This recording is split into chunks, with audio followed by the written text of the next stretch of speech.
Good afternoon to all. In today my video, I will discuss about pregnancy, embryonic development. इसमें हमारा main concern रहेगा प्लीसेंटा के ऊपर.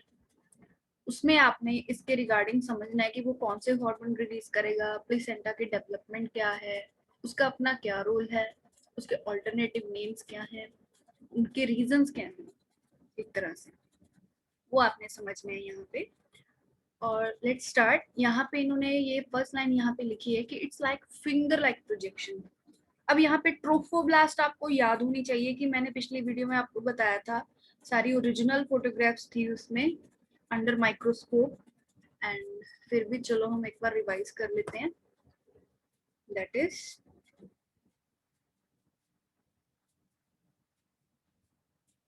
This one. अब यहाँ पे इस डायग्राम में आप क्लियरली आपको दिख रही है कि ये क्लीवेज की प्रोसेस हो रही है ना. तो इसमें ये मॉड्यूलर स्टेज है, 8 cell stage. This is 16 cell stage and this one जो 16 सेल स्टेज के पास है ये ब्लास्टोसिस्ट. इसमें ये आउटर लेयर के जो सेल्स होते हैं ये ट्रोफोब्लास्ट सेल्स होते हैं जो यहाँ पे इम्प्लांट कर रहे हैं, जो आप क्लियरली देख रहे हो. तो यहाँ पे जो इनर सेल मास है ये बोला कि इसके सरफेस के थ्रू यहीं से कांटेक्ट होता है इसका और यहाँ से इम्प्लांट होने लगे. बट यहाँ पे क्या होता है कि ये पहले ज़ोना पेलुसिडा के साथ कवर होता है. तो आपको मैं पिछली वीडियो में प्रॉपरली दिखाया था कि कैसे ये ज़ोना पेलुसिडा को लीव करता है, देन उसके बाद ये इम्प्लांटेशन में जाएगा. ज़ोना पेलुसिडा इसकी एक तरह से प्रोटेक्शन करती है कि ये कहीं फिलोपियन ट्यूब्यूल पे ना स्टिक कर जाए, कहीं यूट्रस के टिश्यू में ना स्टिक कर जाए. कहने के यूट्रस के टिश्यू इन द सेंस कि जैसे इस फंडस एरिया में प्रॉब्लम करेगा तो ज्यादातर कोशिश होती है कि उसकी जो एग्जैक्ट प्लेस है वहां पे वो इम्प्लांट होना चाहिए. तो इम्प्लांट होने के बाद ये जो ट्रोफोब्लास्ट लेयर है और ये वाली जो लेयर है, मैंने पिछली वीडियो में आपको चेंजेस प्रॉपरली दिखाए थे कि इनमें चेंजेस आते हैं, कैसे 3 लेयर बनती हैं एक तरह से. तो वो हम इसमें रिपीट नहीं करेंगे. मैं इसके रिलेटेड ये बता दूं आपको कि इसमें इस एरिया में गैप बनने लग जाएगा और यहाँ के एरिया को चलो हम मार्क कर देते हैं कि यहाँ पे एक स्पेस बनेगी, कैविटी बनेगी. उसकी लेयर को आप बोलोगे एमनियन लेयर और यहाँ पे लेयर बनेगी, इसको आप बोलोगे एक तरह से योक सैक. और जो आउटर लेयर होती है ये ट्रोफोब्लास्ट सेल्स की, ये बनेगी कोरियोन लेयर. तो ये जो कोरियोन लेयर है, सॉरी, तो ये जो कोरियोन लेयर है यहाँ पे, ये अटैचमेंट के लिए रिस्पॉन्सिबल है. एक तरह से प्लेसेंटा जो बनेगा उसके लिए रिस्पॉन्सिबल है यहाँ पे. ये अपना वो फंक्शन परफॉर्म करती है. तो इसी वजह से इसको कोरियोनिक विलाय भी बोला जाता है, बिकॉज कोरियोन लेयर जो है वही प्लेसेंटा को आगे उसकी प्रोसेसेस को ग्रो करवाने के लिए रिस्पॉन्सिबल है. तो इसकी आउटर वॉल जी कोरियोन आपको पता चल गई ये कहाँ से बनी है, ट्रोफोब्लास्ट लेयर होती है, वही इसका फेट है डेवलपमेंट का. एक तरह से कि कहने का मतलब ट्रोफोब्लास्ट लेयर से ही वो बनती है कोरियोन लेयर. तो कोरियोन लेयर से ही आगे विलाई की फॉर्मेशन होगी जो मदर के यूट्रस में के टिश्यू में एम्बेड करेगा. ठीक है. तो यहाँ पे कोरियोन विलाई, इसका एक नदर नेम भी है, इसको आप हीमोकोरियोन प्लेसेंटा भी बोल सकते हो. Why hemo? Heme word for blood and chorion word for chorion layer which derive from, or you can say that which is formed by trophoblast cells. उसकी वजह से भी आप बोल सकते हो. तीसरा आप इसको डिस्कॉइडल प्लेसेंटा भी बोल सकते हो because it's like a disc when it removed from the maternal body during parturition. तो उसमें आपको अगर इसकी शेप आप देखोगे तो ये प्रॉपर डिस्क फॉर्म में होता है. इसका अकेले का वजन ही 1 kg तक है. बच्चे का, हेल्दी बेबी का जो वेट होगा वो 3 kg 3.5 kg होता है और इसके साथ 1 kg इसका वेट होगा. सो जस्ट इमेजिन कि हमारी जो पेरेंटल केयर है एक तरह से वो बहुत ज्यादा है मदर के रिगार्डिंग. मदर के रिगार्डिंग इन द सेंस कि मदर का रोल उसमें बहुत ज्यादा है एक तरह से. तो ये प्लेसेंटा जो है, जहाँ से ये अम्बिलिकल कॉर्ड है, इसमें आर्टरीज हैं एक तरह से, यहाँ से ये अटैच है जिसको रिमूव कर दिया जाता है बाद में. बट ये फोटो मुझे बहुत अच्छी मिल गई आपको समझाने के लिए, आपको इजीली समझ आ जाएगा यहाँ पे कि ये कैसे कनेक्टेड है. तो ये इसका लिंक था यहाँ पे एक तरह से. अब आप इसको डिस्कॉइडल, आपको समझ आ गया कि ये कैसे डिस्कॉइडल बोलते हैं हम इसको, है ना. तो इसका जो क्रॉस सेक्शन है वो कुछ इस तरह से है कि अम्बिलिकल कॉर्ड में बच्चे की ही आर्टरी और बच्चे की ही वेन ये प्रेजेंट होती है। यहाँ पे इस स्पेस में ये आर्टरीज जो है इसे स्पाइरल फॉर्म में ऐसे यहाँ पे है। एक तरह से प्लेसेंटा में दो टिश्यू होते हैं जिनका कनेक्शन होता है। दो टिश्यू कौन से होंगे, एक तो फीटल का टिश्यू होगा, मतलब बेबी का होगा एक तरह से ये वाला, और एक होगा मेटर्नल। तो मेटर्नल से न्यूट्रिएंट जो है इधर आएगा, डिफ्यूज करेगा, और इधर से वेस्ट मटेरियल जो है वो मेनली इधर डिफ्यूज करेगा। रीजन इनका कॉन्सेंट्रेशन है, हम इसको ज्यादा डिटेल में नहीं करेंगे कि क्या मैकेनिज्म्स है, वो नहीं करेंगे। आप इतना समझो कि जो न्यूट्रिएंट है वो मेटर्नल के ब्लड में ज्यादा है, तो इसके ब्लड में, बच्चे के बेबी के ब्लड में जो है वो कम है, वो सिंपली डिफ्यूज करेंगे यहाँ पे, और इसका वेस्ट मटेरियल सिंपली डिफ्यूज करेगा मदर की बॉडी में। So that's it. तो यहाँ पे ये आपका पॉइंट क्लियर हो जाना चाहिए। इसके साथ मेरे पास एक और डायग्राम है जिसमें आपको ये प्रॉपरली शो करेगा as like, sorry just a minute, गलत बटन क्लिक हो गया मुझसे। So this one, so you can clearly see this is amnion layer, right. Amnion layer जो होता है, जैसे मैंने आपको बताया था कि सैक बनता है ऊपर से और उसी में फीटस डेवलप करता है, ये एमनियन लेयर होती है इसकी वॉल की। ये एमनियोटिक फ्लूइड है जिसमें फीटस जो है, एम्ब्रियो जो है डेवलप कर रहा है, फीटस बनेगा। और उसके बाद एक टेस्ट भी होता है, आप आगे पढ़ोगे, एमनियो एमनियोसेंटेसिस, या कुछ लोग इसको अमाइनोसेंटेसिस भी बोल देते हैं। तो वो टेस्ट होता है, उसके रिगार्डिंग ये एमनियोटिक फ्लूइड ही यूज किया जाता है। तो ये अम्बिलिकल कॉर्ड है जी, इसका क्रॉस सेक्शन यहाँ पे शो किया है। अब यहाँ पे ये बताया था ना आपको मैंने, ये क्या है हमारा, एक तरह से फीटल का पोर्शन है प्लेसेंटा में, और ये मदर का पोर्शन है प्लेसेंटा में। तो ऐसे ये डिफ्यूजन एंड न्यूट्रिएंट्स का एक्सचेंज जो है इसमें शो किया हुआ है इन्होंने। Hope you understand. यहाँ पे आर्टरीज, इसका ओरिजिनल क्रॉस सेक्शन भी हम देख लेते हैं इसमें। It's like this, largest artery, right, umbilical cord. तो ये आपस में कॉइल होते हैं, ये पूरे प्रॉपर जिस वे में आप इस पिक्चर में देख रहे थे, दिस वन है ना, कॉइल्ड। सो ऐसा भाई इसका काम है। कंफ्यूज नहीं होना, बहुत इजी है, समझोगे तो बहुत इजी लगेगा। So let's start that what hormones जो है, एक तरह से कौन से हार्मोन है जो ये रिलीज करेगा। तो यहाँ पे एक तरह से the Korean villi and the uterine tissue एक तरह से इंटरडिजिटेड, अब आपने देख लिया ना ये कैसे इंटरडिजिटेड है, तो एक तरह से इस वे में रहेगा, और इसको आप बोलोगे प्लेसेंटा। एम्ब्रियोनिक डेवलपमेंट के लिए ये कनेक्शन होना बहुत जरूरी है, क्योंकि मदर की बॉडी से जो है न्यूट्रिएंट फीटस को जाना जरूरी है।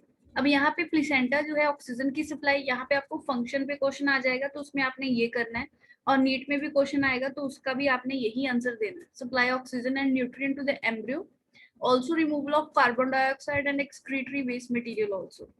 अगर आप इसके हार्ट के बारे में पढ़ोगे, फीटस के बारे में, तो हार्ट के बारे में भी इसमें चेंजेस होते हैं। बच्चे के हार्ट में होल होता है, उसके लिए अलग टर्मिनोलॉजीज होती है, तो वो मैं इसमें कवर नहीं करूंगी। तो यहाँ पे जो प्लेसेंटा है एक तरह से कनेक्टेड है, placenta is connected to embryo through the umbilical cord. वो आपने देख लिया, ये अम्बिलिकल कॉर्ड होती है यहाँ पे। एम्ब्रियो सैक तो बड़ा, योग सैक तो खत्म ही हो जाता है यहाँ पे। एमनियन एमनियोटिक सैक है ये, इसकी वॉल एमनियोटिक एक तरह से एमनियन है, इसके अंदर जो फ्लूइड है एमनियोटिक फ्लूइड होता है। ये अम्बिलिकल कॉर्ड है, ये प्लेसेंटा है। तो यहाँ पे अम्बिलिकल कॉर्ड की हेल्प से सब्सटेंस जो है ये सारे ट्रांसफर होंगे एम्ब्रियो में। अब प्लेसेंटा का एंडोक्राइन टिश्यू है ये एक तरह से, बिकॉज ये हार्मोन भी रिलीज करेगा, तो ये इसका आपको हार्मोन पता होना चाहिए, मेनली HCG। आप कभी एड्स में अगर देखो, जो प्रेगनेंसी टेस्ट किट होती है उसमें HCG लिखा होता है, ह्यूमन क्रोनिक गोनेडोट्रोपिन। ये हार्मोन जो है प्लेसेंटा ही रिलीज करता है, और इससे क्या होता है कि ये यूरिन में भी इसके ट्रेसेस मिलते हैं, तो उससे ये पता चलता है कि फीमेल ने कंसीव कर लिया है एक तरह से, बिकॉज प्लेसेंटा अगर बनेगा तभी ये रिलीज होगा, वरना नहीं।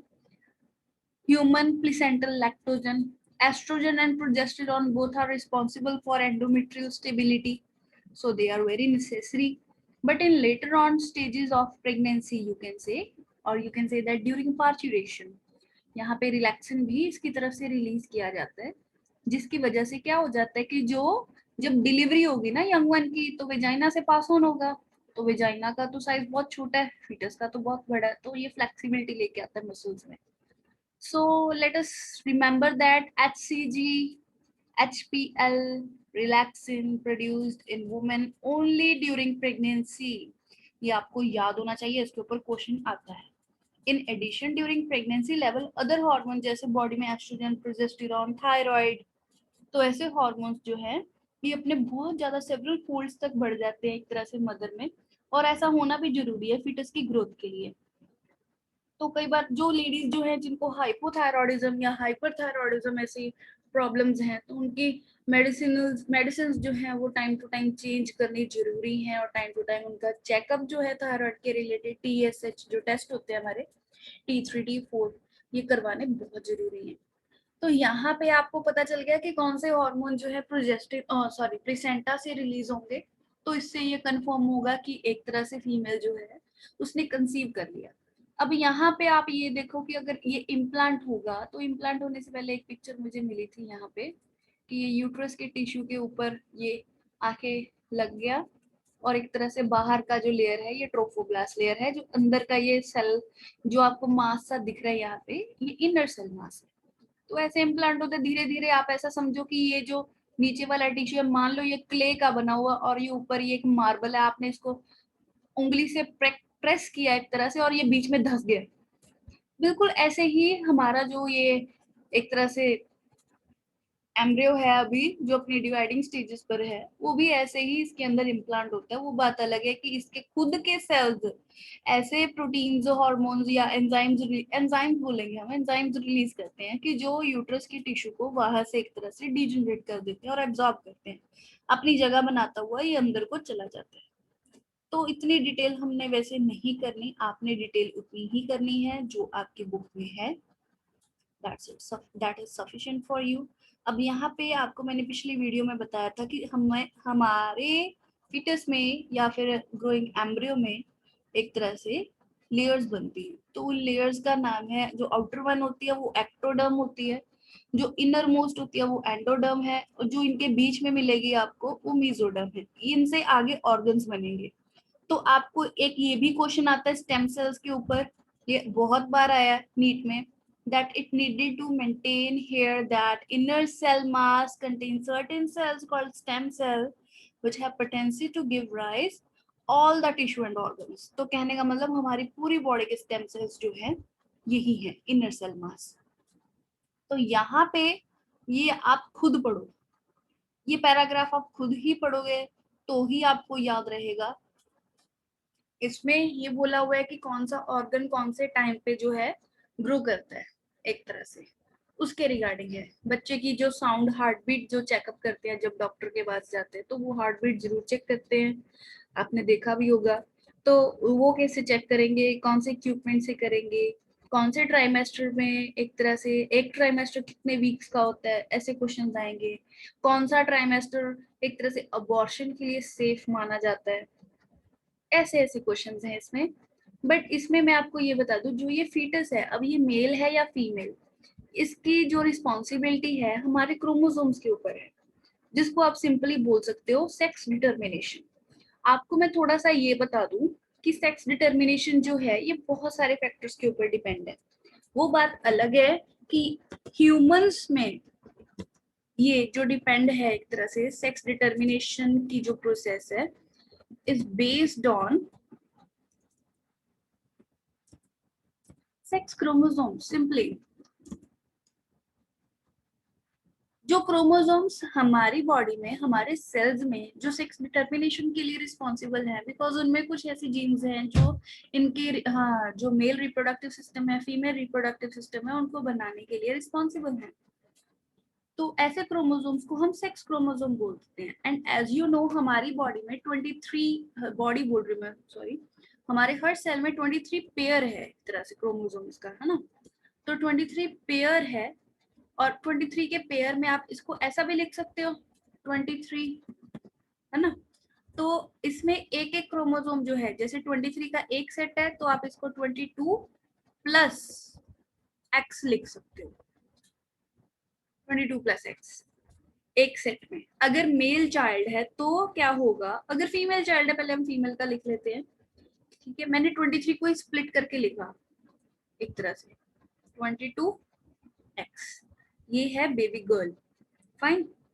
अगर बॉय होना चाहिए तो बॉय होगा तो उसके हिसाब से 22 प्लस x, दूसरे सेट में क्या होगा 22 प्लस एक तरह से होगा इसमें y। ये Y क्रोमोसोम में ही टेस्टिस डिटरमिनिंग फैक्टर होता है, टेस्टिस डिटरमिनिंग फैक्टर, जिसकी वजह से टेस्टिस की डेवलपमेंट प्रोसीड होती है।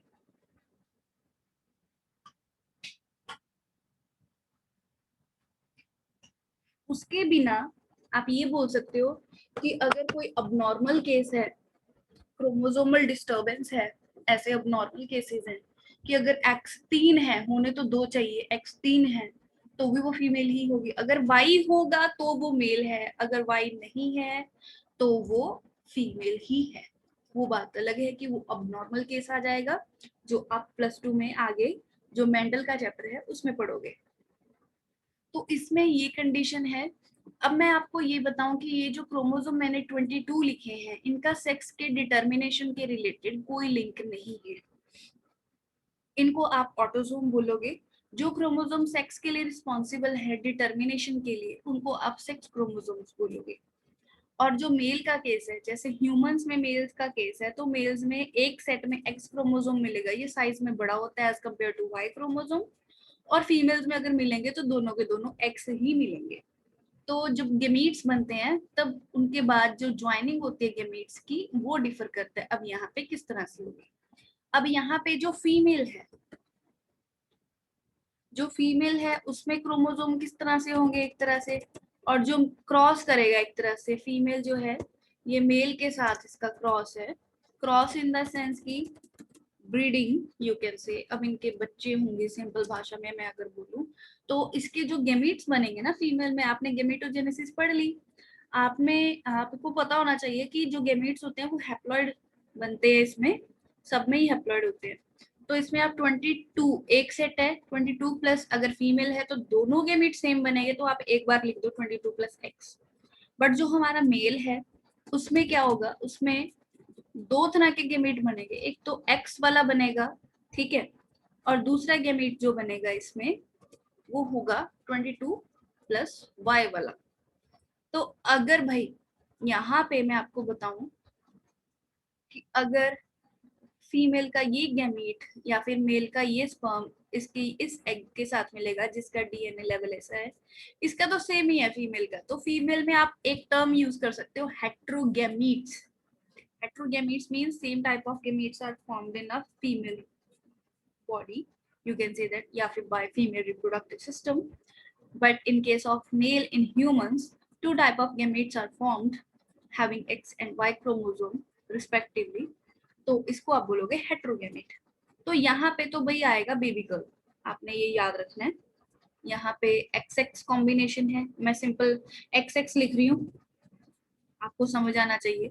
अगर भाई यहाँ पे जो कॉम्बिनेशन है अगर इसका इसके साथ बन रहा है, तब यहाँ पे केस अलग आएगा, तो इसमें बेबी बॉय के चांसेस हैं, तो एक्स वाई इसके चांसेस है। तो यहाँ पे हमारे इंडिया में तो भाई बड़ा काम ज्यादा मशहूर है, अब तो ये कम हो गया है पहले से, बट स्टिल ये अपने पूरे जोर पे है, जहाँ पे भी ये अफेक्ट कर रहा है फीमेल्स को, कि फीमेल्स को रिस्पॉन्सिबल माना जाता है अगर लड़की पैदा होती है या लड़का पैदा होता है। तो हमारे एक्चुअल में बायोलॉजी वर्ल्ड में दोनों का ही इक्वल इम्पोर्टेंस है, फीमेल का भी उतना ही है, मेल का भी उतना ही है। हालांकि बायोलॉजी की तरफ से या नेचर की तरफ से फीमेल का ग्रोथ के रिलेटेड, न्यूट्रिएंट प्रोवाइड करने के रिलेटेड ज्यादा बड़ा रोल है।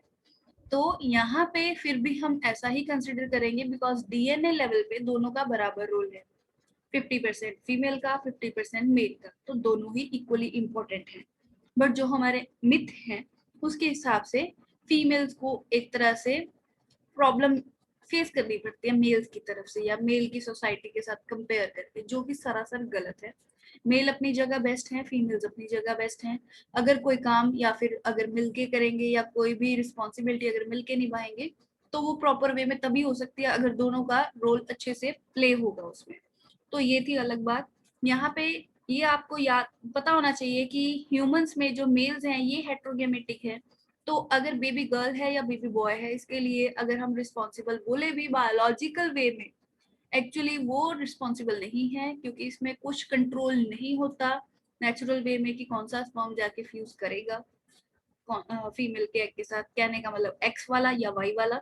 तो ये टोटली रैंडम है और अनकंट्रोल्ड प्रोसेस है एक तरह से। तो 50% चांसेस है कि मेल भी हो सकता है, फीमेल भी हो सकती है।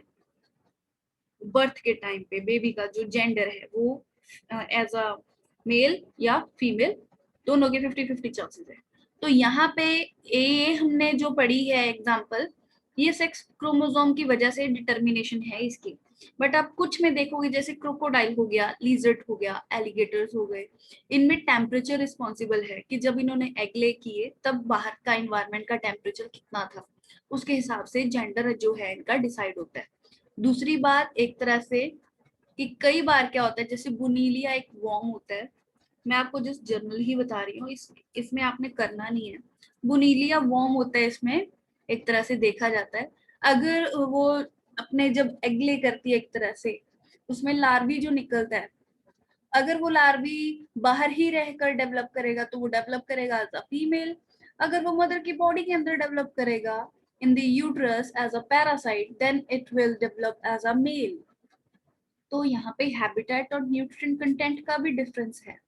तो आपको बहुत डाइवर्सिटी मिलेगी इसमें। ह्यूमंस में तो जैसे मेल एक्स एक्स वाई था, तो बर्ड्स में आपको फीमेल्स जो हैं उसमें अलग अलग तरह के गैमेट बनेंगे, मेल में सेम टाइप के स्पर्म्स बनेंगे। तो ऐसा भी होता है। अब यहाँ पे आ जाते हैं हम पार्चुरेशन एंड लैक्टेशन। पार्चुरेशन का मैं अलग टॉपिक करूंगी। लैक्टेशन का आप ये छोटा सा टॉपिक है, आप इसमें देख लो कि इसमें क्या है कि जो मेमोरी ग्लैंड्स हैं फीमेल के, वो डिफरेंशिएशन जो होती है इसकी एक तरह से ड्यूरिंग प्रेगनेंसी वो ज्यादा अच्छे से स्टार्ट हो जाती है। तो ये आपने याद रखना है कि ये डिफरेंशिएशन में कब जाते हैं, ड्यूरिंग प्रेगनेंसी। अब start producing milk toward the end of the pregnancy, इसको आप बोलोगे लैक्टेशन। एक तरह से ये प्रोसेस एक तरह से ये बोला जाता है कि जब हमारा ऑक्सीटोसिन बहुत ज्यादा अमाउंट तक रिलीज हो जाता है एक्सेस में, उसके बाद प्रोलैक्टिन अपने फंक्शनिंग में अपना प्रॉपर रोल प्ले करेगा और ऐसे मिल्क फॉर्मेशन के लिए रिस्पॉन्सिबल है। This help the mother in feeding the new born baby. अब ऐसा बहुत जरूरी है, कुछ फीमेल्स ऐसे समझते हैं कि हम फीड नहीं करवाएंगे तो ज्यादा चल जाएगा, ज्यादा चल जाएगा इन द सेंस कि चल जाएगा, बेबी का ग्रोथ जो है वो हो जाएगा, बट इट्स रॉन्ग। यहाँ पे आपको ये पता होना चाहिए कि जो मदर मिल्क है बच्चे में, न्यू बॉर्न बेबी में कुछ एंटीबॉडीज कुछ पर्टिकुलर डिजीजेस के रिगार्डिंग नहीं बनती। तो वो मदर मिल्क में ही बच्चे को मदर से प्रिपेयर्ड एंटीबॉडीज जो है वो मिलती हैं, IgA एंटीबॉडीज है यहाँ पे। तो एंटीबॉडी के ऊपर क्वेश्चन आ जाता है कि कौन सी एंटीबॉडी जो है मदर मिल्क से बेबी को मिलती है। तो ब्रेस्ट फीडिंग बहुत जरूरी है इनिशियल पीरियड बच्चे के लिए, एक तरह से बेबी की हेल्थ के लिए बहुत ज्यादा जरूरी है। तो डॉक्टर तो यही रिकमेंड करते हैं कि मदर फीडिंग बहुत जरूरी है। तो कोलोस्ट्रम जो है मदर मिल्क को बोला जाता है। फर्स्ट जो होता है वो डेंस कंसिस्टेंसी वाला और येलो कलर का होता है, उसके बाद जो कंसिस्टेंसी है टू वाइट चेंज होने लग जाती है, एक तरह कंसिस्टेंसी थिन भी हो जाती है और colour yellow to white shift होने लगता है। तो ये आपने याद रखना है यहाँ पे। आज की वीडियो के लिए इतना सफिशिएंट है। तो कल की वीडियो में मैं आपको मेन टॉपिक जो है हमारा पार्चुरेशन, उसी के बारे में मैं डिस्कस करूंगी, जिसमें एक तरह से ऑक्सीटोसिन, रिलैक्सिन, इनका क्या रोल है, ये कैसे स्टार्ट होती है, कॉन्ट्रैक्शन जो है यूट्रस में किस वजह से स्टार्ट होती है, उसका मैकेनिज्म हम पढ़ेंगे, जिसको हम फीटल इजेक्शन रिफ्लेक्स बोलते हैं। तो ये हम कल प्रॉपर वे में डिस्कस करेंगे। So that's it for today, thank you.